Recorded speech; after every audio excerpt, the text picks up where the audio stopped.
ପଦ୍ମାବତୀକୁ ନେଇ ଆସ। ତାର ପିତା କହିଥିବା ଅନୁସାରେ ମୁଁ ତାକୁ ଗୋଟିଏ ଉପଯୁକ୍ତ ଚଣ୍ଡାଳ ଅସ୍ତ୍ରରେ ଅର୍ପଣ କରି ତାକୁ ଏଇ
मंत्री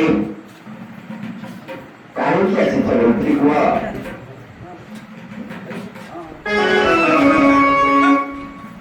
महाराज এই নিয়ত महाराज ଆପଣ ପଦ୍ମାବତୀକୁ ଅର୍ପଣ କରନ୍ତୁ ଗ୍ରହଣ କରନ୍ତୁ। ମହାମନ୍ତ୍ରୀ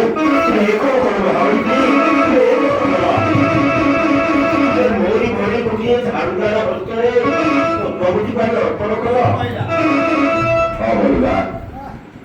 ଆପଣ ହେଉଛନ୍ତି ଉତ୍କଳର ସର୍ବଶ୍ରେଷ୍ଠ ଝାଡୁଦାର। ଆପଣଙ୍କ ଯେଉଁ କାର୍ଯ୍ୟ କରୁଛନ୍ତି ସେ ହେଉଛି ଚଣ୍ଡାଳ କାର୍ଯ୍ୟ। ତେଣୁ ଉପଯୁକ୍ତ ସମୟରେ ମୁଁ ପଦ୍ମାବତୀକୁ ଆଜି ଆପଣଙ୍କୁ